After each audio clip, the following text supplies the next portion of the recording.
Pessoal, como é que vocês estão? Tudo certo? Tranquilo? Vamos para a aula da semana.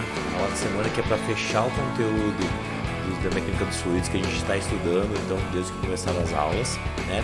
E a gente vai estudar então hoje a parte final, que é a parte da hidrodinâmica, né? Aquela parte onde a gente vai ver os fluidos em movimento e vai tentar estudar toda a física que está por trás disso, né? Todas as grandezas físicas que aparecem, todos os conceitos e as propriedades que são importantes para o nosso entendimento de funcionamento desses fluidos em movimento. Beleza, galera? Então, sem mais delongas, algumas coisas a gente precisa comentar antes de começar a falar da parte física, né? Dos problemas que a gente vai abordar, que é a questão da dinâmica dos fluidos, né? Que é o estudo da estática dos fluidos, da hidrodinâmica é sequenciado pela dinâmica dos fluidos, que a gente está vendo que é a hidrodinâmica, né? Que é esse movimento.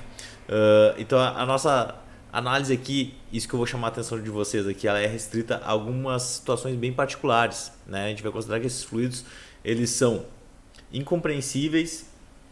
Deixa eu pegar aqui um laser, né? Então, esses fluidos eles são incompreensíveis, eles não são viscosos e estão em regime permanente de escoamento, tá? Então esses são alguns detalhes. O que quer dizer que cada uma dessas coisas que eu comentei, que são os detalhezinhos sobre esses fluidos, né? Sobre ele ser um líquido incompreensível, ele apresenta a mesma massa específica ou densidade absoluta em qualquer ponto. Então não há aquela variação de densidade ao longo do fluido, né? Ele é um fluido homogêneo em termos da sua densidade. Ele não vai variando conforme a sua profundidade ou sei lá, comprimento, não sei, em algum ponto lá tem uma densidade diferente. A gente sabe que em uma situação real isso até pode acontecer, mas no nosso estudo aqui a gente não vai considerar isso aí. Sobre também ser um escoamento não viscoso, gente. Então, é o deslocamento em que as diversas camadas fluídicas não trocam forças de atrito entre si. Então, a gente não vai considerar que esse fluido ele apresente regiões de atrito em seus pontos, né? Isso pode tornar o problema um pouco mais complexo, né? E a gente precisaria de fazer uma análise ainda mais detalhada para a gente considerar essa situação. Então, a gente desconsidera isso não vai dar grandes prejuízos para a nossa análise física, né?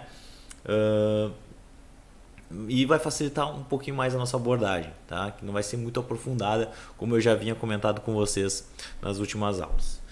E regime permanente ou estacionário de escoamento, a velocidade verificada em um dado ponto do fluxo é constante para qualquer valor do tempo. Então, gente, se a gente está analisando uma parte de uma tubulação com um fluido, né, a gente não vai considerar que a velocidade ela se modifica em regiões dessa tubulação, né? Que em uma parte mais de cima tem uma velocidade, uma parte mais de baixo tem uma velocidade diferente. Então a gente considera que estatisticamente a velocidade daquela região ali ela se mantém sempre constante. Então essa é a ideia por trás da nossa análise da mecânica dos fluidos, que é necessário para que a gente comece a analisar nossos problemas. Beleza? Então, dito isto, a gente já pode começar a analisar as grandezas físicas que irão aparecer aqui para nós, tais como a vazão, certo? Então a primeira grandeza física que a gente vai estudar aqui vai se chamar vazão, a gente vai chamar ela pela letra grega de Z. Então toda vez que aparecer o Z maiúsculo para vocês, a gente já sabe que nós estamos falando de vazão. E a vazão nada mais é que a quantidade desse fluido que atravessa uma região, uma certa seção transversal de um fluido, né, de uma tubulação, por exemplo, né? Então nós temos uma seção transversal, aquela região ali achurada que vocês estão vendo ali, nós temos uma certa quantidade de fluido atravessando ela, né? A quantidade de fluido que atravessa por ela em função do tempo vai ser a nossa vazão. Então aí eu já de antemão já defini para vocês o que é essa vazão, né? A vazão, então, fisicamente, ela é a quantidade de volume de líquido, né? O volume de líquido que atravessa em função do tempo, certo? Eu vou escrever isso aqui de uma forma mais bonita ainda, tá? Eu posso dizer que é a variação de volume, então eu vou escrever um ΔV aqui, porque é a variação de volume em função do tempo. Então aqui, ó, o ΔV é a variação de volume que nós temos de fluido passando. Variação de volume de fluido, certo? E o ΔT é, obviamente, a variação de tempo, né? Variação de tempo. Então, variação de tempo, né? Que essa massa fluídica, né, atravessou aquela seção transversal que a gente está vendo ali do nosso sistema. Então, quando a gente vai definir então vazão, a gente analisa a massa, né, esse volume de fluido que está atravessando o meu sistema em função do tempo. E daí a gente já pode imaginar qual é a unidade que vai aparecer para essa coisa, né? Qual é a unidade de vazão? A unidade de vazão, gente, então, como vocês estão observando, ela é volume, que é metro cúbico, né, por segundo, que é tempo. Então, metro cúbico por segundo é uma unidade de volume que a gente tem aqui, de vazão, que a gente costuma utilizar no Sistema Internacional de Medidas, que é o nosso padrão. Pode aparecer outros tipos de unidades para nós? Pode aparecer gramas. Opa, gramas não, gente. Tô pensando em massa aqui. Mas é volume sempre, então são unidades sempre de dimensão, né? Então vai ser aqui, por exemplo, centímetro cúbico por segundo, pode aparecer também, né? Ou ainda milímetro cúbico por segundo. São unidades que podem vir a aparecer para nós também. A gente tem que estar ligado, né? Como é que a gente faz essa mudança de unidade. Lembrando que nós temos aquelas, vocês podem montar aquela tabelinha, né? Metro cúbico, centímetro cúbico, decímetro cúbico, né? Toda essa tabelinha até chegar a metro cúbico aqui, porque nessa tabelinha aqui a gente pode ter uma análise de dimensão, né? Quando a gente está fazendo a variação de unidades. E como eu estou trabalhando ao cubo, que é volume, eu tenho que estabelecer aqui ainda 3 casinhas em cada uma dessas grandezas físicas, né, para fazer uma mudança de unidade. Vocês lembram, né? Então, se eu tenho aqui, ó, 1 milímetro cúbico, quantos metros cúbicos vai dar isso aqui? Eu vou encher de 0 até chegar com a vírgula no metro cúbico aqui, ó. Então, eu vou botar 1, 2, 3, 4, 5, 6, 7, 8, né? Até chegar no metro cúbico. Então, isso aí, vocês têm que estar ligados, né? Que quando a gente está mudando de milímetro cúbico para centímetro cúbico, eu tenho que atravessar 3 casas, né?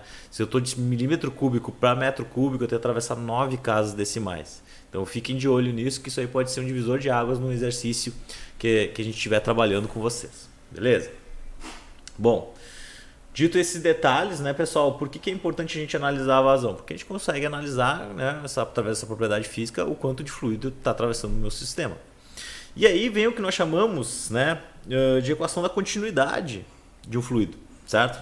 O que vem a ser a equação da continuidade, como vocês estão lendo ali, né? Imagine essa situação aqui, onde a gente observa um afinamento, né, da coluna de fluido que está saindo dessa torneira, né? Então a gente pode dizer que aqui nós temos uma área 1 e aqui nós temos uma área 2, aqui nessa área uma região mais pequena, né? E uma região maior aqui de fluido sendo deslocado. O que a gente precisa ter ideia? Que dentro da equação da continuidade, dentro daquela região A1 que a gente está observando ali, o fluido, né, a vazão que nós temos ali, ela deve se manter constante, certo? Então a vazão dentro desses pontos aqui, ó, o ponto 1 e o ponto 2, nós temos vazão constante, beleza? Então a vazão ela não muda ao longo da sua fluidez ali do líquido. O que vai mudar? Vai mudar outras propriedades físicas, né? Outras propriedades físicas a gente está observando que tá variando, como por exemplo ali a área, né? A área ela está mudando. Então vamos pegar a equação da vazão e vamos dar uma olhadinha nela.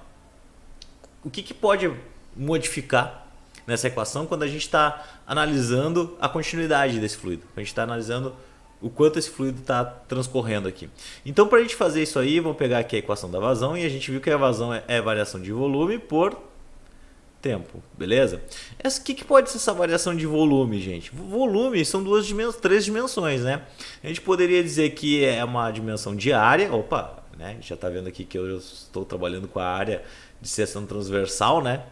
Que é algo que eu já havia comentado antes, vezes uma outra dimensão, né? Um deslocamento, um ΔS, certo? Que seria uma distância qualquer que a gente está considerando aqui. Então, se eu substituir isso aqui, ó, dentro da equação da vazão, o ΔV por uma área vezes um ΔS, isso aqui sobre ΔT, o que a gente vai observar? A gente vai observar que vai aparecer aquela grandeza física, ó, ΔS sobre ΔT, que você conhece muito bem, que é a chamada de velocidade. Então, aqui dentro da equação da vazão, a gente observa o aparecimento da velocidade de escoamento de um fluido, certo? Então, a velocidade ela vai ser uma grandeza física que a gente pode utilizar para definição de vazão. Então, a vazão ela também é área vezes velocidade, certo? Então, aqui dentro dessa equaçãozinha aqui, nós temos A de área e aqui V de velocidade. V de velocidade. E essas grandezas físicas aqui, área e velocidade, elas podem se modificar ao longo do escoamento do meu fluido. Porque como vocês viram aqui, ó, por exemplo, no lance da torneira, né? A torneira ela tá diminuindo a área de seção aqui, ó, que o fluido está escoando. E se a área está diminuindo e a vazão tem que se manter constante, porque a vazão ela não muda, a vazão ao longo da fluidez de um líquido ela não vai mudar, certo? Então a velocidade vai ter que se modificar.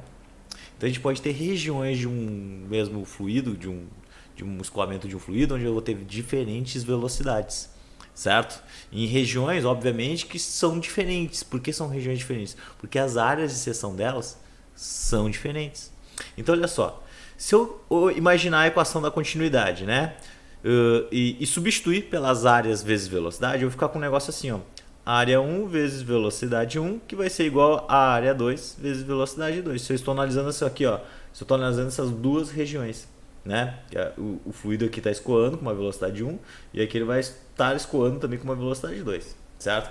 O que a gente observa? Que a vazão tem que ser igual. Então, isso aqui é uma igualdade, né? A constante da continuidade se mantém intacta.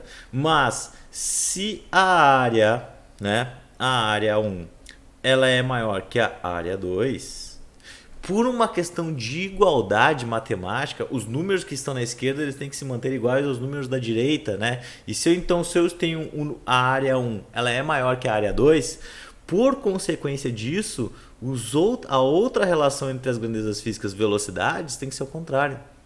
Ou seja, aqui na ponta, onde a área de seção ela é menor, certo? Onde o sistema está mais estrangulado, a gente consegue observar que a velocidade de ação do líquido escoando ela é maior. Então, se eu estrangular um encanamento e a vazão se manter constante, certo? Eu liguei uma torneira e a vazão ela vai ser constante desse meu fluido e eu estrangular ele, o que vai acontecer? A velocidade de escoamento naquela região tem que ser maior.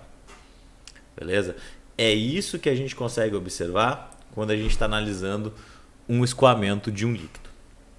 Tranquilo, gente? Beleza? Então, olha só que bonito. Isso aqui é a equação da continuidade e essa equação da continuidade tem diversas aplicações, como a gente vai fazer agora para analisar esses exercícios aqui, certo? Então, a gente vai analisar esses exercícios que diz assim, ó, um líquido flui através de um tubo de seção transversal constante e igual a 5 cm² com 40 cm por segundo. Então, olha só. Ela tem uma seção transversal, beleza?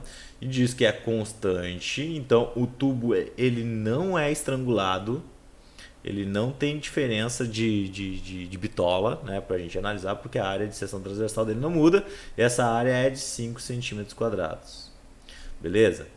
Ok, ele diz que o fluido está escoando com uma velocidade V, a velocidade é de 40 centímetros por segundo. Centímetros por segundo. Beleza, galera. Olha só, a gente analisando as unidades desse exercício, a gente observa que está tudo em centímetros, né? Posso manter em centímetros para obter a vazão em centímetros cúbicos por segundo? Posso. Muito bem. Posso fazer isso aí, sem problema nenhum, né? Porque olha só, isso não vai causar mal nenhum para mim, porque o exercício não estabelece uma unidade padrão para eu analisar. Então, se ele não estabelece uma unidade padrão, eu posso calcular muito bem a minha vazão como sendo área vezes velocidade e obter essa resposta aqui em centímetros cúbicos por segundo. Beleza? Tranquilo? Então, olha só, como é que fica a minha vazão? A vazão vai ser, então, 5 centímetros vezes os 40 centímetros, e isso aqui vai dar 5 vezes 0, 0, 5 vezes 4, 20, 200 centímetros cúbicos por segundo. Então, essa é a minha vazão do meu exercício.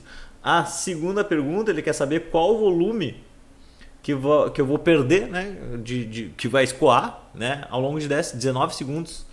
Se a gente sabe que também que a vazão é volumes, variação de volume, né, um delta V aqui, vou escrever delta V, sobre delta T, né, e se a vazão, eu já sei que a vazão é 200 centímetros cúbicos, né, eu quero descobrir qual é a variação de volume dentro de 19 segundos. Então, qual é a minha variação de volume? Percebam o tempo aqui está em 19 segundos, aqui a vazão é centímetros cúbicos por segundo, tá tudo certo, né? O volume que eu vou encontrar que vai ser em centímetros. Então como é que eu faço? Multiplico aqui os 200 por 19 e aí eu tenho os 3.800 centímetros cúbicos. 3.800 centímetros cúbicos que foram fluidos ao longo dos 19 segundos. Então, se eu quiser saber em metros cúbicos, galera, só para relembrar vocês, ó, eu estou aqui em centímetros cúbicos, depois eu tenho decímetros cúbicos e eu vou para metros cúbicos. O que eu falei para vocês? Que cada um desses caras aqui tem uma casinha, né? Tem duas casinhas. Então, se eu estou aqui ó, com... vamos botar aqui ó, 3 casinhas em cada um, né? Eu tenho que trazer a vírgula para cá, não se esqueçam. Vou botar em preto aqui. Então, se eu tenho 3.800 centímetros cúbicos, ó, 3.800 centímetros cúbicos, eu tenho que botar um número em cada casa, né? E eu tenho que trazer a vírgula para cá. Quantos metros cúbicos deu isso aqui? 0,038. 0,0038 metros cúbicos. Então, em metros cúbicos ficaria essa resposta aí, como vocês estão observando. Tranquilo? Não tenho medo de fazer essa tabelinha, né? Eu, até hoje, depois de quase mais de 15 anos dentro da física, né? Eu sigo fazendo tabelinha para ter certeza das coisas. A gente não peca por detalhe, a gente peca muitas vezes por atravessar etapas, né? Se a gente atravessar etapas demais, a gente vai se perder nos exercícios, beleza? Vamos mais um exercício aqui, ó. A artéria aorta de um adulto tem uma área de seção transversal de 3 centímetros quadrados. O sangue bombeado pelo coração passa pela artéria com vazão de 90 centímetros cúbicos por segundo. Então, olha só. Ele quer saber qual é a velocidade. Então, nós temos uma vazão de 90 centímetros cúbicos por segundo de sangue. Beleza? Tranquilo? Esse aqui exercício é bem tranquilo também, ó. E eu sei que a área de seção transversal é de 3 centímetros quadrados. Tudo certo, né? Então o exercício está bem tranquilo porque ele quer saber a velocidade. E se eu sei que vazão é área vezes velocidade, tá uma beleza para resolver esse exercício. Porque a gente pega aqui, deixa eu pegar a borracha, eu vou substituir os valores, né? Se eu pegar aqui que a vazão é 90, a área é 3, eu descubro a velocidade que o sangue está fluindo no meu corpo, né? Então isso aqui vai ser velocidade igual a 90 sobre 3. Isso aqui dá 30, né? 30 centímetros por segundo. 30 centímetros por segundo, certo? Beleza? Barbadinha, né? Então essa é a velocidade a velocidade que o sangue circula no nosso organismo, tá? Aí na letra B, pessoal, já tem uma parte mais capciosa. Porque ele pergunta se quanto tempo é necessário para circular pelo coração 1,8 litros de sangue. Ele quer saber, isso aqui é volume, né? 1,8 litros de sangue. E aí, galera, eu vou precisar fazer alguns ajustes aqui. Eu vou ter que ajustar as coisas para que elas sejam compatíveis, tá? O que eu sei? Eu sei que a equação da vazão é variação de volume sobre tempo. Ele quer saber quanto tempo eu levo para circular esses 1,8 litros, certo? O que a gente sabe? A gente sabe que 1 litro ele é igual a 1 decímetro cúbico, certo? Essa é a relação. Essa é a relação que nós temos, beleza? O que mais que a gente sabe? A gente sabe que a vazão está aqui, 90 centímetros cúbicos por segundo. O que eu posso fazer? Eu posso pegar essa vazão aqui e transformar ela em decímetros cúbicos por segundo. Porque se eu fizer isso aqui e utilizar os litros, os 1,8 litros, é a mesma coisa que 1,8 decímetros cúbicos. Então eu vou estar aqui com 1,8 decímetros cúbicos, né? Eu vou ter a minha vazão em decímetros cúbicos por segundo. E aí eu vou descobrir meu tempo facilmente em segundos, né? Esse é um caminho fácil. Ou eu posso passar tudo para metro cúbico e beleza, né? Porque é a unidade padrão, é o que eu conheço. Mas vejam que se eu olhar para as unidades físicas, né? Eu consigo resolver os exercícios com muito mais facilidade. Que às vezes eu posso, às vezes eu não preciso, não há necessidade de eu fazer umas transferências, de colocar no Sistema Internacional de Medidas, né? É óbvio que na dúvida, eu sempre digo para vocês, na dúvida, passe para o Sistema Internacional de Medidas. Mas no caso aqui, como eu sei que se eu passar aqueles litros para decímetros cúbicos, né, e pegar a vazão e passar para também para decímetros cúbicos, o meu exercício ele pode ser resolvido. Então é isso que eu vou fazer, olha só. Vou pegar então aqui esses 90 centímetros cúbicos.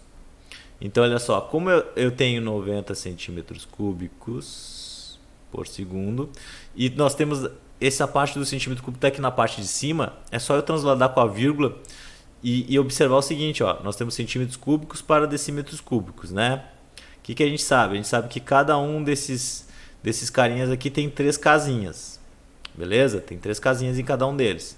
Eu tô com 90 centímetros cúbicos. Deixa eu melhorar essas coisas aqui. Eu tô com 90 centímetros cúbicos. Então, vou botar em caneta preta aqui para vocês observarem que eu tô com 90 centímetros cúbicos. Se eu quero passar para decímetros cúbicos, a minha vazão ela vai ser de 0,09, como vocês estão vendo ali, ó, decímetros cúbicos por segundo. Perfeito? Olha só, fiz a transposição de unidade, só analisando as vírgulas aqui, ó, andando com a vírgula para a esquerda. Então, quanto que vai ser, qual vai ser o tempo, né? Então, eu vou ter que Z vai ser igual a ΔV sobre ΔT. Se o Z é 0,09, o meu volume que eu quero descobrir é 1,8. Qual é o tempo que eu vou ter para isso? Então, o tempo vai ser, olha só, 1,8 divididos por 0,09.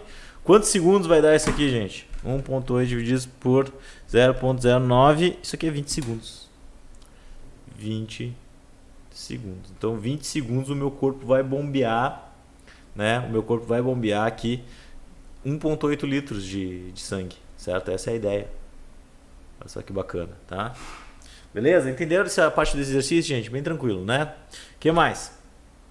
As superfícies S1 e S2 do tubo indicado na figura possuem áreas respectivas de 2, vezes 10 na menos 2 e 1 vezes 10 na menos 2. Como vocês estão observando, eu esqueci de botar a figura aqui, mas não é importante. Não tem problema. Eu vou desenhar ela aqui. O que nós temos? Nós temos uma região S1, que está aqui, certo? E esse tubo é estrangulado.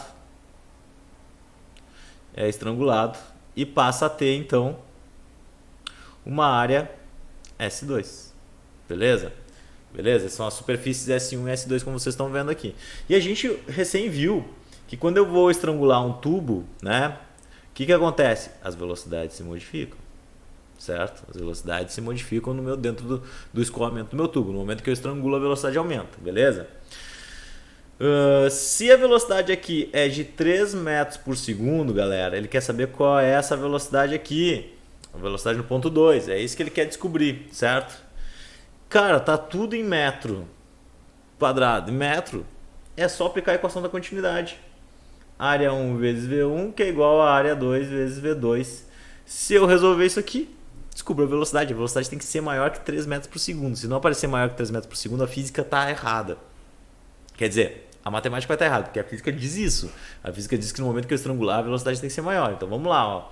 Eu tenho 2,5 aqui, vezes 10 na menos 2, vezes 3, que é igual a 1 vezes 10 na menos 2, vezes V2. O que vai acontecer aqui? Eu vou passar esse 1 vezes 10 na menos 2 dividindo. Então isso aqui fica 2,5 vezes 3. Isso aqui dá 7,5 vezes 10 na menos 2, obviamente, né? 7,5 vezes 10 na menos 2, divididos por 1 vezes 10 na menos 2. Vocês estão vendo que as bases são iguais aqui. Opa, não é o quadrado aqui, não. As bases são iguais, né? E se as bases são iguais, pessoal, olha só o que acontece, né?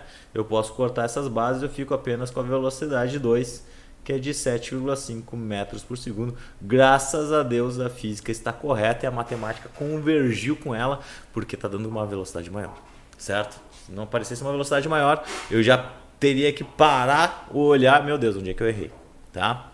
Certo, gente? Tranquilo? Beleza, né? Vamos agora para uma coisa que eu não vou aprofundar muito nesse estudo da equação de Bernoulli. Eu vou apresentar essa equação para vocês. Não vou demonstrar de onde que ela sai, porque é um método um pouco complexo, né? Se vocês fizessem o curso superior. Mas para quem tem interesse, quer saber de onde que veio essa equação, né? Quer saber como é que ela é montada, né? Eu tenho uma aula lá pro curso de agronomia curso superior, mas só para quem tem curiosidade, né, gente? A matemática vocês vão acompanhar de forma bem simples também, os conceitos físicos envolvidos também vocês vão acompanhar, porque é tudo coisa do ano passado lá, as questões de energia, tá? Então eu vou apresentar aqui para vocês, para quem quiser tiver dúvida, pode pegar essa aula lá no canal no YouTube e dar uma olhadinha nela. Mas o que vocês precisam saber? Vocês precisam dar uma olhadinha na equação. Eu vou apresentar ela para vocês para a gente dar uma observada o que aparece nela, né? E na equação é uma equação de continuidade, ou seja, o que acontece nessa parte do tubo aqui, que eu vou chamar de parte 1, vai acontecer na parte 2 lá desse meu tubo. O que a gente observa? Esse tubo aqui ele foi esgoelado e ele ganhou uma altura. Beleza? Eu tenho um fluido escoando aqui, o que vai acontecer? Obviamente que coisas vão se modificar ao longo dele. Velocidade, né? Essa altura vai influenciar, né? Pressão, tudo isso vai influenciar dentro da minha equação da continuidade, vai ser apresentada de uma outra forma através da equação de Bernoulli. A equação de Bernoulli vai dizer o seguinte, ó, que a pressão lá no ponto 1 mais 1 meio de densidade vezes velocidade 1 ao quadrado mais dgh1 vai ter que ser igual, essa parte da igualdade vai ter que ser igual à parte lá de cima da minha igualdade, onde vai ter uma relação de pressão também. Nós vamos ter uma relação com a velocidade aqui também e uma relação com a altura, certo? Galera, só para traduzir em miúdos para vocês, né? Essa partezinha aqui é a pressão, né? A pressão de escoamento do fluido dentro do tubo, certo? Nós temos aqui 1 meio de dv1 ao quadrado. Se vocês pararem para lembrar, isso aqui lembra muito energia cinética, sim, energia cinética de movimento. Então, se eu tenho velocidade dentro da equação de Bernoulli, isso é importante, né? Analisar energias. A equação de Bernoulli analisa as energias e os trabalhos realizados pelo fluido dentro do escoamento, tá? Então essa parte aqui do meio ali, que é o meio de dv1 ao quadrado, lembra muito energia cinética. E vem daí, tá? Obviamente que está em termos da densidade ali. dgh1, outro termo que lembra muito, pessoal, as questões de análise de altura, né, de energia potencial, beleza? Então, ó, em termos de energia potencial, em termos de energia cinética, em termos de pressão. Pressão é força, né? A gente poderia dizer que aqui, força sobre área no caso, né, aqui nós temos uma relação com equivalente ao trabalho realizado pelo fluido ao se deslocar, beleza? Então essa é a ideia que nós temos aqui ao analisar a equação de Bernoulli, uma equação de igualdade, né? O que acontece de um lado do tubo vai influenciar o que vai acontecer lá no outro lado do tubo, beleza? Tranquilo, né? Essa é a equação de Bernoulli, estou apresentando ela para vocês, eu vou aplicar ela apenas para vocês aqui em uma determinada situação, tá, gente? Então aqui nós temos todas as relações, só vou passar para vocês que P é pressão, ó, D é densidade do fluido, G é a gravidade, né? 10 metros por segundo ao quadrado. Se nós estamos na Terra, obviamente que um fluido vai escoar diferente na Lua, né? Ou em Marte, a gravidade já tem influência nesse escoamento. AV é velocidade, certo? Velocidade. E H é a minha altura.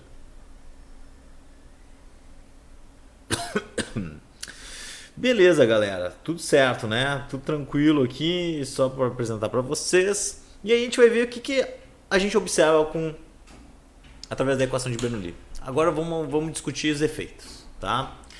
Gente, essa menininha aí, ela vai apresentar para vocês aqui um experimento de física, né? Onde a gente vai observar um dos efeitos da equação da continuidade e da equação de Bernoulli e da hidrodinâmica. Imaginem que nessa primeira situação, né, nós não temos fluido em deslocamento. O que vai ser o fluido nessa situação? O fluido não é só líquido, né, como eu comentei na primeira aula. O fluido pode ser gasoso também. No caso, o nosso fluido em análise aqui vai ser o ar. Então aqui nós temos ar, né, que é fluido. Beleza, certo? O que a menina faz? A menina, ela assopra em cima da folha e o que vai acontecer? Ao soprar aqui, ela está acelerando as partículas desse fluido aqui na parte de cima. Os fluidos que estão aqui embaixo, certo? Os fluidos que estão aqui embaixo, eles vão ter uma velocidade menor do que a velocidade das partículas aqui de cima. E aí vai aparecer um fenômeno físico que vai nos ensinar muita coisa no dia de hoje. Que quando eu acelero, quando partículas dentro de um fluido possuem mais velocidade, a pressão diminui. Então a pressão nessa região aqui, a pressão P1, ela é menor do que a pressão aqui embaixo, pressão P2. No momento que eu acelero as partículas aqui, a pressão ela diminui, fazendo com que a folhinha levante, porque agora eu vou ter uma sustentação aqui, nós temos uma diferença de pressão, pressão 2 vai ser maior que pressão 1. Por quê? Porque a velocidade 1 é maior que a velocidade 2. Isso aqui vem lá da equação de Bernoulli, certo? Vem lá da equação de Bernoulli. Se eu diminuir a velocidade de um lado do que do outro da igualdade, né, eu tenho que modificar alguma coisa. O que estamos modificando aqui no caso? A pressão, certo? E isso nos ensina por que a folhinha levanta. Por que a folhinha vai levantar? Porque nós teremos uma pressão maior embaixo e a pressão embaixo vai fazer com uma sustentação com relação à folhinha na parte de cima.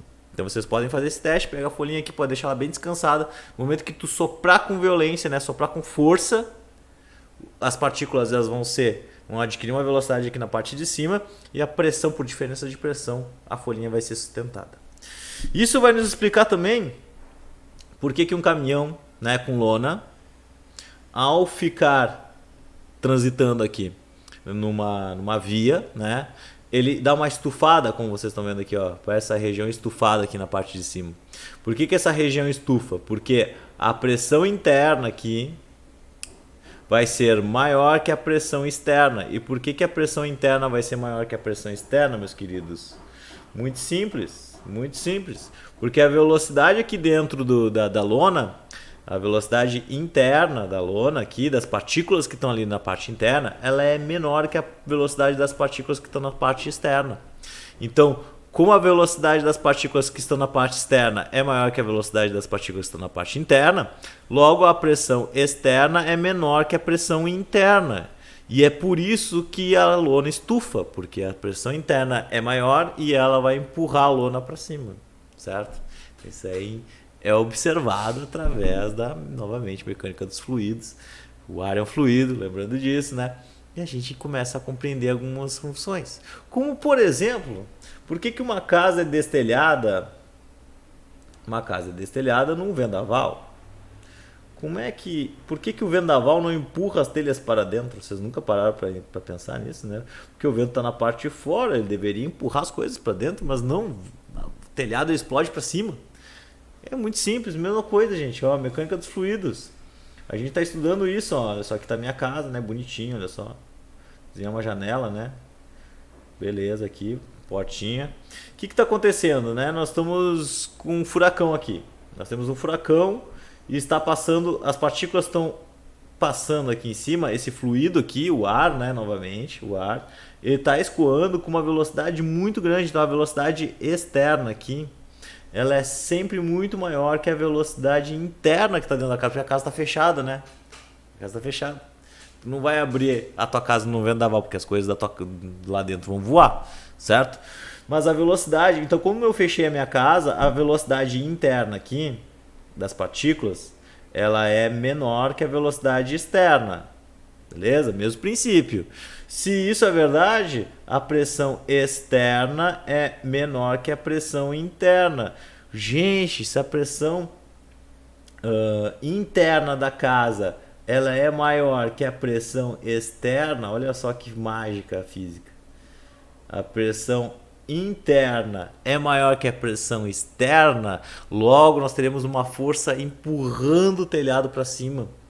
Se essa velocidade aumentar mais e mais e mais e mais, porque nós estamos com furacão, velocidade de 200 km por hora, 180 km por hora, a pressão interna vai ser tão maior que a pressão externa que a força com que as partículas da parte interna vão empurrar o telhado vai ser tão grande que o telhado vai estourar para cima e ele vai sair voando, né?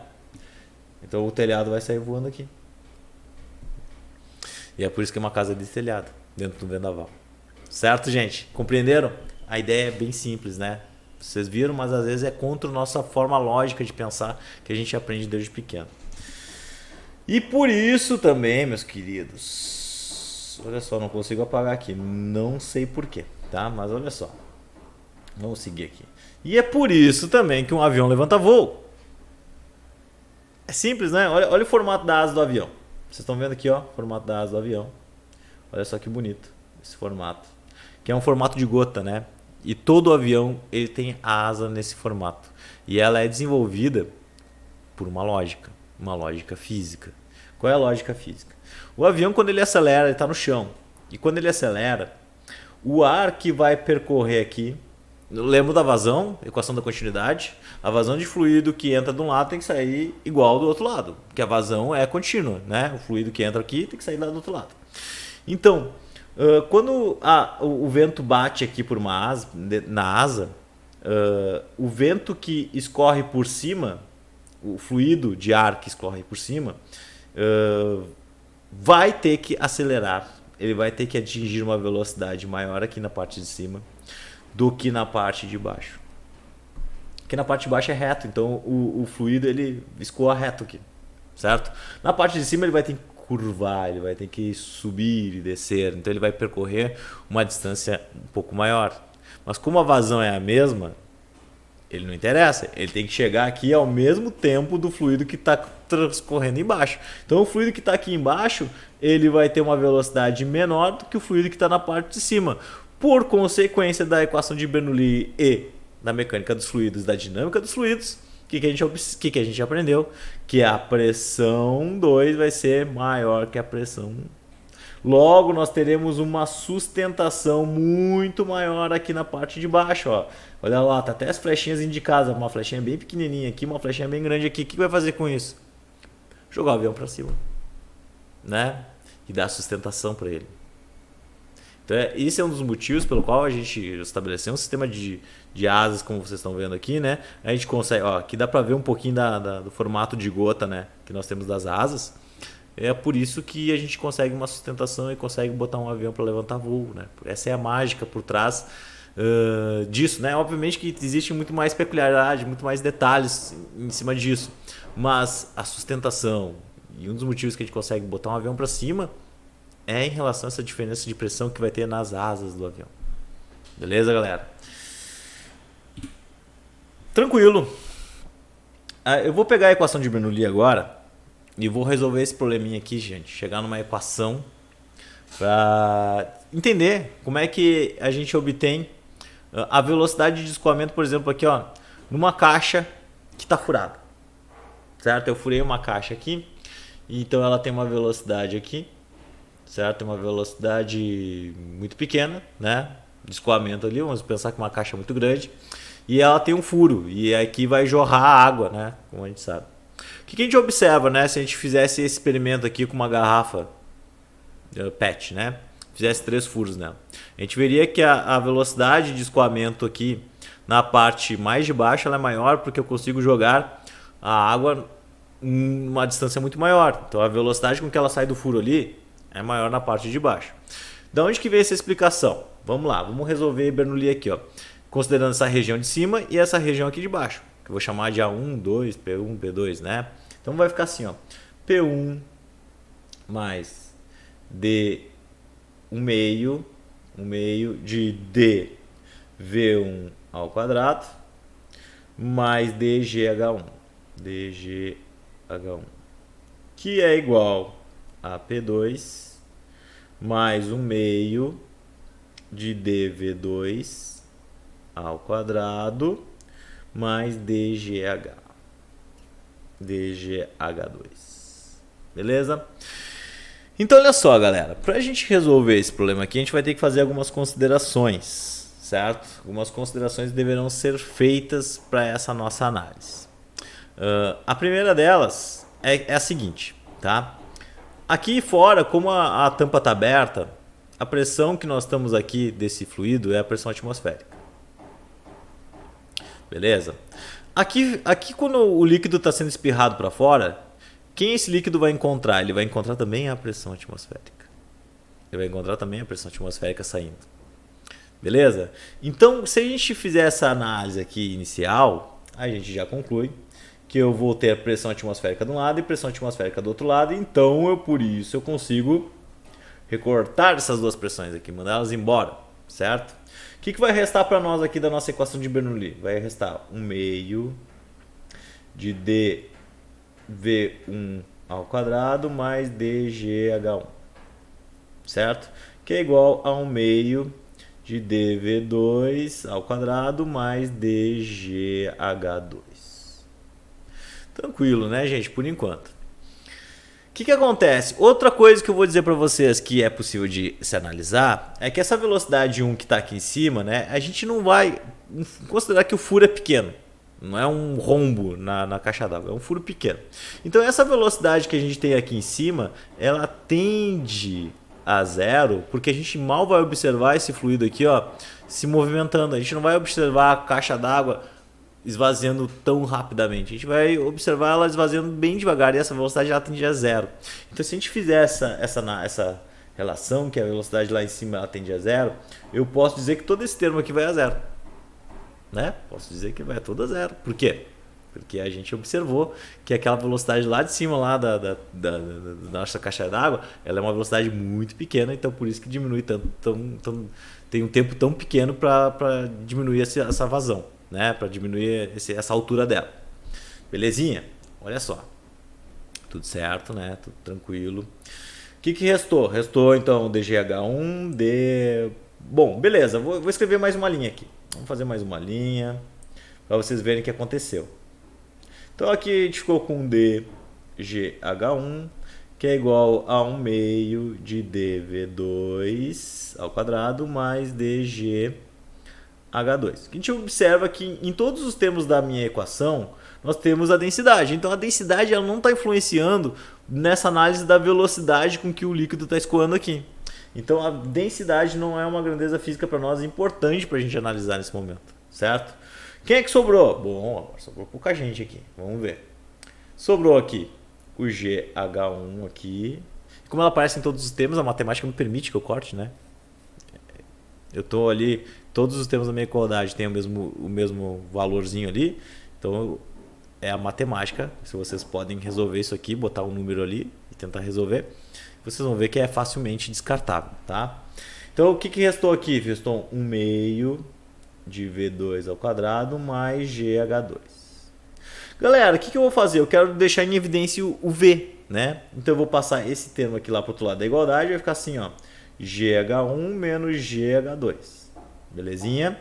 Que é igual a 1 meio de V2 ao quadrado. E aí, pessoal, eu vou obter o que eu desejo, que é uma equação para velocidade, certo? Eu vou transladar aqui, porque vocês sabem que não faz diferença nenhuma, e passar esse 2 multiplicando já para esse lado aqui. Para isso eu vou fazer algumas relações matemáticas aqui, olha só, presta atenção. Esse V2 aqui, eu já vou passar então o 2 multiplicando. O G, ele pertence aos dois termos aqui, vou botar o G em evidência e vai ficar assim, ó, H1 menos H2. Olha só, coloquei o G em evidência, ficou H1 menos H2, o 2 passou multiplicando eles tudo, então ficou uma coisa desse formato.